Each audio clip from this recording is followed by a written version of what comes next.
everyone, I'm Damian Holbert from TV Guide Magazine and TV Insider, and I'm here with the gang from Pennyworth, the origin of Batman's butler, Bruno Heller, John Stevens, executive producers. The new season, you'd give us a 5-year time jump.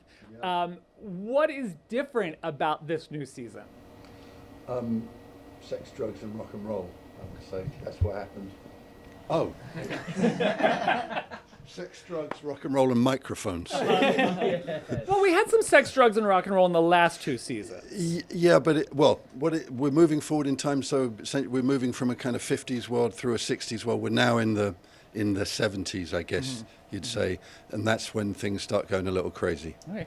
And now you both worked on Gotham, and you're inching closer and closer to the origin of actual Batman, but we still have a bunch to settle.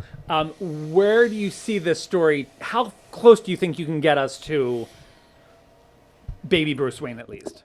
How close to? I don't think we've ever actually talked about that. I feel like we have a long way to go before we get to baby Bruce Wayne. I feel like the idea of the show is that we're going to see Alfred learn all these things that he's then one day going to be teaching to baby Bruce Wayne. So you want to go through that process. So by the end, you go, oh, I understand how that guy becomes the tutor of a child, Bruce Wayne. So I think he's got a lot to learn. And in the new season, we find out that actually Alfie does not like kids. No. Yeah. No. Yeah. Yeah. That's all Jack, actually. So how is it aging up Alfie to 5 years later? He's way more secure in his position. Yeah. He's kind of a badass. Yeah. And also partnered with Bet. Yeah, which is great. I think, Pennyworth Security's really taken off.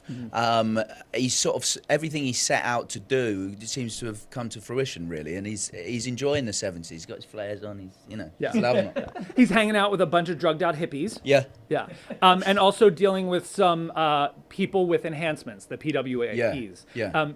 How wild does that get? What other enhancements do we get to see? Oh, loads. I mean, I think the people with enhancements really is the sort of genesis of the superhero, supervillain type thing, and it's exciting because we're in the 70s, so there's the sort of analog thing of robotic arms, and it was great fun fighting people with enhancements. There was a particular guy with a robotic arm, and behind him was a guy with a PlayStation remote, which operated the robotic arm. So I was kind of fighting 2 people at once, but it was great.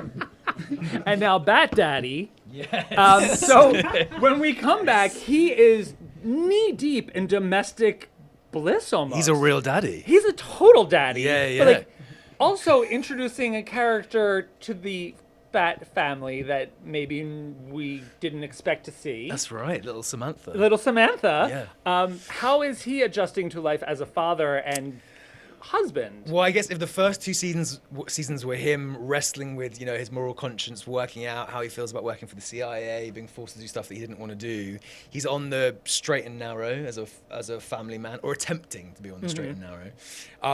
He's transitioned to becoming a pediatrician. He's living the wholesome family life, but he doesn't. I don't think he's going to manage to stay on the straight and narrow. But it's wholesome for a while there. And it's super and then his dad shows up, and that's all weird. Yeah, tries to embroil him back into the dark side. Do you guys get to play together? Us? Yeah. Oh yeah. Yeah. I'm still asking him to be my friend. Okay. That's sweet. I mean, in every scene. Because we find out, in the first episode back, we find out that his mom is now the nanny. Yes. So she is working for us. Yeah. Which is a nice little mix up and brings up some quite surprising drama later on in the season. But, they're still connected. Yeah. All right, good. And then because these aren't classic villains from the lore, how fun was it for you guys to come up with versions of something that could become a supervillain? It's a tricky line because superheroes, supervillains, but this is the beta testing version of those kind of things. So later on, for instance, in the season, you'll see a proto Clayface type of character. It's great fun to do because when things are not quite right is when they're funny, or when they're interesting, and once they're fully in the spandex with the cape, they're invincible. There's more fun to be told in this kind of. It's also English, and English people do things in a half-assed way, whereas Americans, like Superman is so, and Batman are so American in their prowess, you know. The Brits have other things going on. Thomas Wayne could be in spandex and cape, though, couldn't he? Do you know what I mean? Like, I'm it's, starting that petition right now. Let us get him into some spandex by season 4. sure. Yeah, I'll do there you it. We'll move it to another platform, like an OnlyFans kind of thing. Great. Oh, yes. Excellent. All right. Well, listen, you guys, do not miss Pennyworth. Just dropped on HBO Max. Congratulations, season 3. It looks amazing. You guys are awesome. Thank you so much. Thank you so much. Thanks, Thank you. Damien.